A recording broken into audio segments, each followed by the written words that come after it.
Good morning everyone, welcome back to my channel. তো গাড়ি দেওয়া ছিল সার্ভিসিংয়ে, আর ওই যে গাড়ি দাঁড়িয়ে আছে আমার গাড়ি কিন্তু সার্ভিস করা হয়ে গেছে।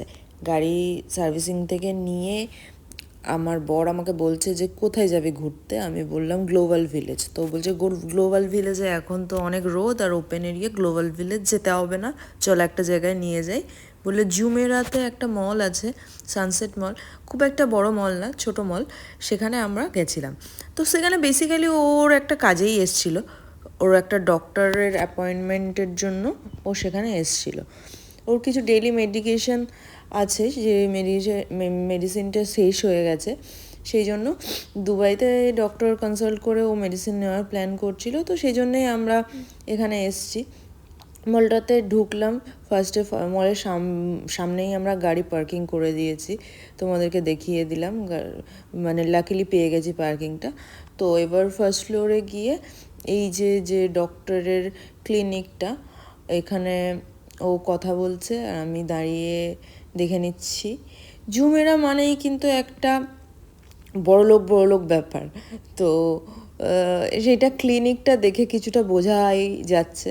এরপরে মলের বাইরে যখন বেরোবো তখন আরও এখানকার এমিরাতি মিলিয়নারদের বাড়িগুলো, ভিলাগুলো আমি দেখানোর চেষ্টা করব। এখন আপাতত এই ক্লিনিকটা দেখো, তাহলেই বুঝতে পারবে যে একটা ক্লিনিক, একটা জাস্ট ক্লিনিক, এটা কিন্তু হসপিটালও না, জাস্ট একটা ডক্টরের ক্লিনিক। তো যাই হোক, ওখানে কথাবার্তা হয়ে গেছিলো, ওর দরকার মিটে গেছে, দিয়ে আমরা নিচে চলে এসেছিলাম কিছু একটা খাবো বলে। তো এখানে একটা ক্যারিফোর আছে, সেই ক্যারিফোরটাতে আগে একটুখানি ঘুরে নিলাম। আমরা যেখানে থাকি সিলিকন, বা আগে থাকতাম বারজুমানে, ওখানের ক্যারিফোরের আর এখানের ক্যারিফোরের কিন্তু হেল অ্যান্ড হেভেন প্রাইস ডিফারেন্স আছে। যেটা ওখানে আমি 5 দিরামে পেতাম, এখানে সেটা 15 দিরাম দাম। রিজন অনলি এটা জুমেরা, এখানে সব কিছুর দাম বেশি। তো তারপরে মলটা ঘুরে দেখলাম যে সেরকম কিছু নেই মলটাতে খাওয়ার জায়গা। তো ওই জন্য আমরা বললাম যে না, দরকার নেই খাওয়ার, একদম ছোটোই মল। তো এইখানে তারপরে এন্ট্রান্সের সামনে এখানে একটা উটের পা দেখতে পেলাম আমি, যেটা আমার ভীষণ ইন্টারেস্টিং লাগলো।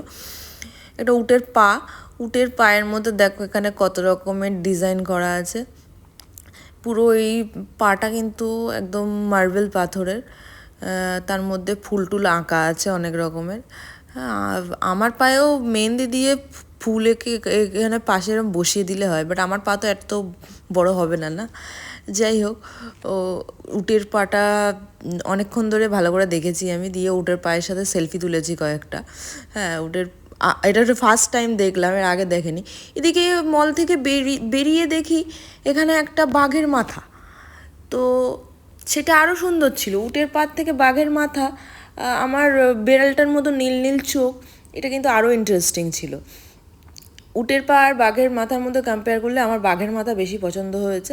তো যাই হোক, উটের পা বাঘের মাথা দেখে গাড়িতে উঠতে যাব, ও মা, এখানে দেখি একটা ল্যাম্বরগিনি দাঁড়িয়ে আছে। ঠিক আছে, খুব সুন্দর ল্যাম্বরগিনি, দেখছি এটা তো জুমেরা দেখা যায়। তারপরে দেখি এটা আবার ম্যানসুরি কালেকশন, মানে এগুলো ওই লিমিটেড এডিশন যেগুলো থাকে, মানে কাস্টমাইজ বলতে ফুল কাস্টমাইজ করা থাকে এই কারগুলো। লাইক যেগুলো গোল্ড প্লেটেড বনেট থাকে কারগুলোর, অনেক রকম জিনিসপত্র থাকে।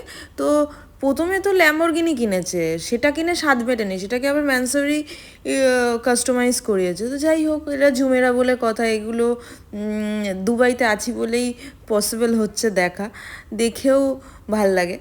তো দেখে তারপরে গাড়িটা দেখার পরে আমরা আমাদের নিজেদের গাড়িতে উঠে গেলাম, যেটা আমার ভীষণই ফেভারিট। এখানে একটুখানি টুথপিকের মধ্যে ওইদিকে বুর্জ খালিফা দেখতে পাচ্ছি জুমেরা থেকে। এইগুলো হচ্ছে সব এখানকার আরবপতি যারা আছে তাদের ভিলা, এই দুপাশে সব দেখতে পাবে। পরপর আছে। এগুলোর যা দাম আছে না, সেইগুলো আর না বলাই ভালো এগুলোর দাম। এই যে দেখো কত ছোট বড় বিভিন্ন রকমের ভিলা আছে। আর এটা তো জুমেরা, পমঝুমেরা যেটা আছে সেখানে তো আরোই দাম, মানে সেখানের কথা না বলা একদমই ভালো, ঠিক আছে, ওখানে আরোই দাম। ওখানে যদি কোনো দিন দিনের বেলা যাই ওখানকার ভিডিও তোমাদের সাথে শেয়ার করব। এই দেখো রাস্তার মধ্যে দেখছি একটা দুটো গাড়ি দাঁড়িয়েছে, এটা তো ল্যাম্বরগিনি, এই অরেঞ্জ কালারের গাড়িটা কী গাড়ি আমি সামনেটা দেখতে পেলাম না। তো একদম নর্মাল রাস্তা দাঁড়িয়ে আছে। এইগুলো কিন্তু আমাদের এখন দেখে দেখে ভীষণই নর্মাল হয়ে গেছে। প্রথমে যখন দুবাইতে এসেছি তখন ওয়াও ওয়াও এরকম আমাদের রিয়াকশন ছিল, কিন্তু এখন কিন্তু এগুলো আমাদের কাছে ভীষণ নর্মাল। এই রাস্তায় দাঁড়িয়ে থাকে, নর্মালি রাস্তায় একদম দাঁড়িয়ে থাকে, তো কোনো ব্যাপারই না। তো ওখান থেকে বেরিয়ে আসার পরে আমার বড় অনেকক্ষণ ধরে বলছিল একটা জায়গায় নিয়ে যাব, একটা জায়গায় নিয়ে যাব, বলছিল না কোন জায়গায় নিয়ে যাবে। তো হঠাৎ করে দেখি এই জায়গাটাতে নিয়ে এসছে। তো আমি একটা হোটেল, তো আমি বুঝতে পারছি না এটার মধ্যে কী আছে, হোটেলে কেন নিয়ে আসছে। ও মা, তো তারপরে ভেতরে গিয়ে দেখি এটা একটা ওই বারকাম রেস্টুরেন্ট টাইপের। তো আমি ওকে বলছি যে তুই তো আগে বলবি যে আমরা এখানে আসবো, তাহলে তো আমি একটু ভালো করে রেডি হয়ে আসতাম। বলছে আমি তো ভেবেছিলাম মলেই কিছু খাবো, তো মলে তো কোনো দোকানই ছিল না সেরকম বারকাম রেস্টুরেন্ট বা সেরকম রেস্টুরেন্ট কিছুই ছিল না। তো এই বারকাম রেস্টুরেন্টকে নাকি ও অনেক দিন ফলো করে ইনস্টাগ্রামে। তো আমাকে বললো, ওই জন্য দেখলাম কাছেই আছে, তো ওই জন্য চলে এলাম। আর খুব একটা বেশি দূর সত্যিই ছিল না, 10-15 মিনিট লেগেছিল ওই সানসেট মল থেকে। তো ওখানে আমরা চলে এসেছি, অ্যাম্বিয়েন্সটা কিন্তু খুব ভালো ছিল। দিয়ে আমাকে বসিয়ে রেখে আমার বর বাইরে চলে গেছে, ওর মনে হয় কল এসেছিল একটা। আর এখানে তো মিউজিকও চলছিলো, এটা অ্যাকচুয়ালি স্পোর্টস ক্লাব টাইপের হবে। তো তারপর আমি বাথরুমে গেছি একবার, বাথরুম থেকে আসার সময় এন্ট্রেন্সটা থেকে আর একবার ঢুকে আমি কিন্তু পুরো জায়গাটা ভালো করে তোমাদেরকে দেখানোর জন্যই বাইরে থেকে ভিডিওটা স্টার্ট করলাম। এখানে এখন হ্যাপি আওয়ার চলছিল, ভালো অফার ছিল, যেহেতু উইকডেজ আরোই ভালো অফার চলছিল। আর খাবার দাবারের রিভিউ নাকি এখানে খুব ভালো। তো আমি একটা 500 ml বিয়ার নিয়ে নিয়েছি।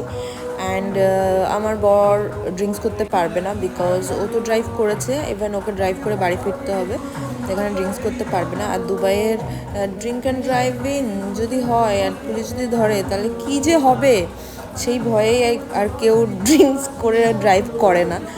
তো এখানের আইনটা তো অনেক কড়া, এখানে শাস্তি অনেক বেশি হয়, তো অনেক কড়া শাস্তি হয়, সেই জন্য সেই ভয়ে কেউ করে না। এরকম নিয়ম সব জায়গাতেই হওয়া উচিত, বিশেষ করে আমাদের কলকাতাতে হওয়া উচিত। যেরকমভাবে ড্রিঙ্ক করে লোকজন গাড়ি চালায় আর একে ওকে চাপা দিয়ে দেয়, তো সেটা একদমই ভালো না। আর এখানে আমরা একটা চাইনিজ প্ল্যাটার অর্ডার দিয়ে দিয়েছিলাম।